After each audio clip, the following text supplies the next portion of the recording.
The Mariners may find themselves in a position to be buyers at the MLB trade deadline this season, and typically, teams in that position make some trades by sending out their top prospects or people from their prospect list.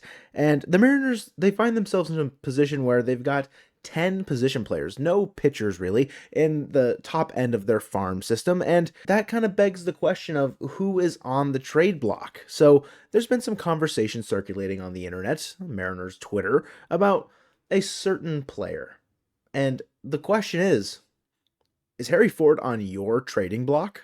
I want to talk about the Harry Ford conundrum because there's been a lot of talk that the Mariners might be open to trading him sometime this season to go get a bat.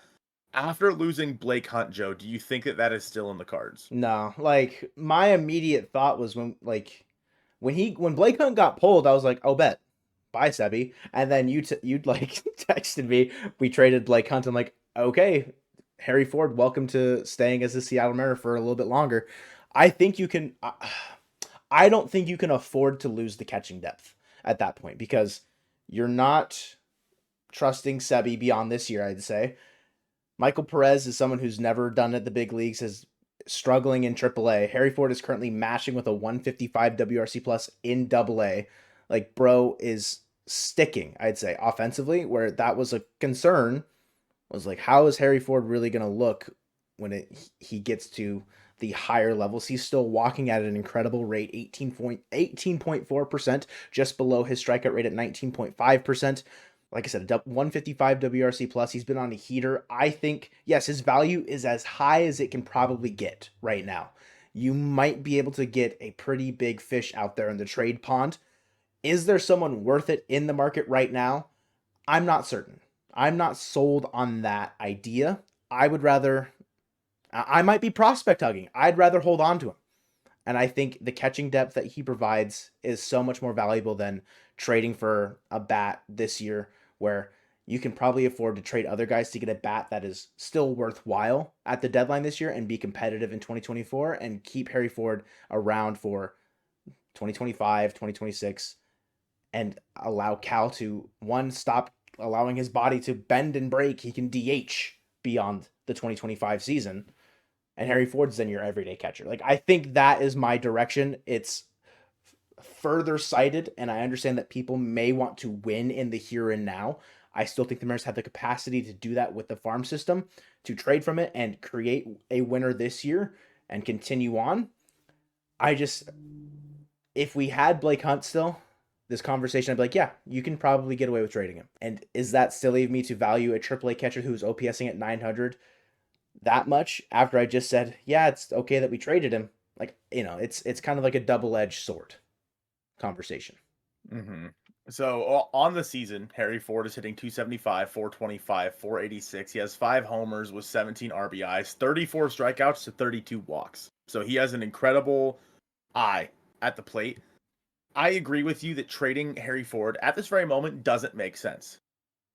Do you think that he could get moved up to AAA soon? Do you think that the Mariners, because of this move, decide to be more aggressive with Harry Ford, especially with how well he's been playing?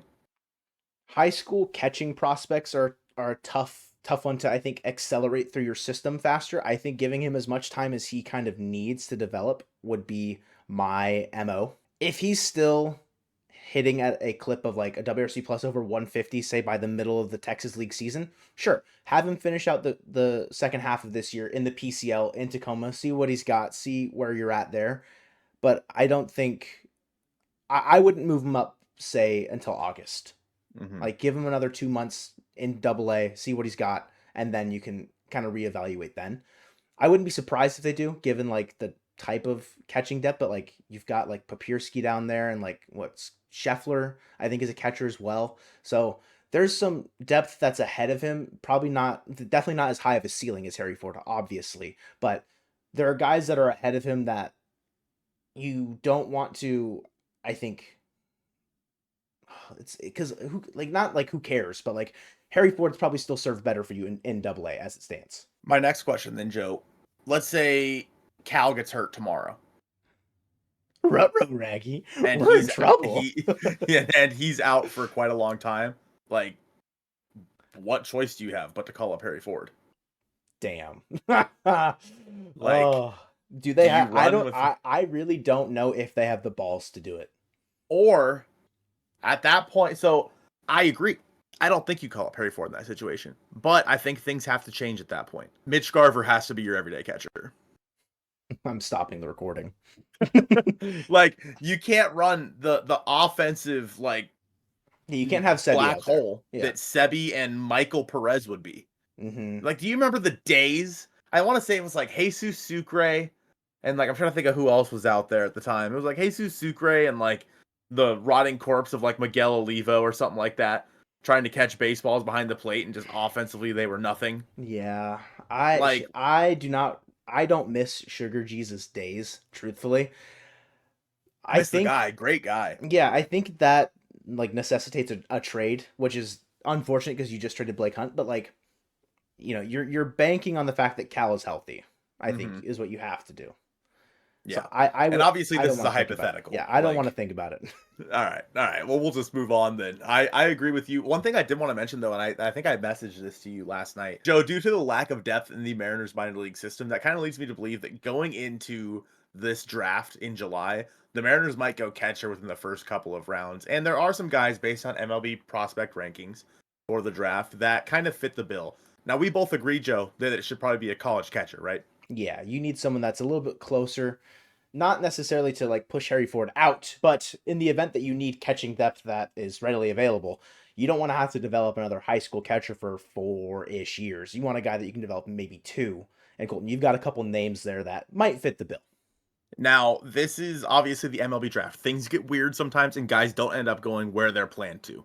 But the Mariners have the 15th pick in the draft, and number 14 on the top baseball draft prospects from MLB.com is Caleb Lomavita out of California. He's 21. He's a right-handed hitting catcher. He's a guy that I think I know nothing about. Yeah, I know based nothing. I know around nothing about that. his About him. scouting grades as basically as generic as you can get. 55 hit, 55 power, 50 run, 55 arm, 50 field, 55 overall. Like that is, your baseline, I feel like top 20-ish player as far as the draft is concerned. And yeah, that's really all you can really, I think, assess as we haven't started kind of looking through who's available in the draft, guys that we want the Mariners to, I guess, go after. And I understand, Colton, why maybe this isn't something that we were necessarily prepared for because we didn't expect them to trade Blake Hunt out of the blue last night. You know what I mean? Like, but I agree they do lack maybe quality catching depth. Loma Vita there in the top 20, top 15 even. Colton, the next guy is the top 25. Walker Janik out of Sam Houston, another 21-year-old right-handed hitting catcher. Same thing, 50s across the board for the most part, except he's a little bit slower. 40 run, but 60 arms, maybe a little bit more defensive prowess there out of him. And it's a situation that it's a college catcher. Getting another guy that's closer readily available could be big for them. The next guy on the list is Malcolm Moore out of Stanford. He comes in at number 32 on this list, and there's some interesting things they say here with his draft grades. 20 years old. He's a left-handed hitter instead of a righty. The only two things that the only few things he has is 50s is his overall, but his hit and his power are both 50s. They say at the very bottom here, and I'm going to read this directly off of MLB.com. If teams think he can be an average catcher, he could easily be considered a top 10 pick. But scouts aren't quite as convinced on his glove as they are on his bat. So he's a good hitter. Mm-hmm. And maybe the Mariners feel comfortable enough with their minor league coaching and player development that they could turn him in to a decent catcher. So he has the potential, as they say, to be a first rounder in the MLB draft in 2024, and maybe that's where the Mariners go. He's a year younger. Dude, this guy was born in 2003. I want to throw up. And these are guys that are in college, like the higher end of the Yeah. age range as far as the draft prospects are concerned. At the bottom as well, it does say he can potentially move to first base down the line as well. So that's a situation like if he's a catcher first base for you type, think of like Tyler Soderstrom for the A's. He was a catcher coming up, moved on to first base, I think with Shea Langoliers there. That's a situation that having depth like that available to you as well. Malcolm Moore, if he's available, if he's for some reason he falls, because I don't think the Mariners take him as high as the 15th pick, even though it says there he could be a top 10.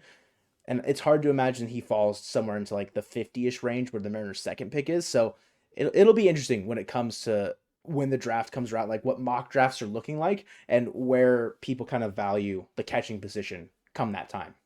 And I think just because of the way the Mariners have done the drafts in years past, they've gone. They obviously Jerry DePoto and co. started with going with pitchers, the Mm-hmm. George Kirby's, Logan Gilbert's, Emerson Hancock's, etc. They then kind of moved on to the hitting side of the draft with Harry Ford and Cole Young, Colt Emerson, etc.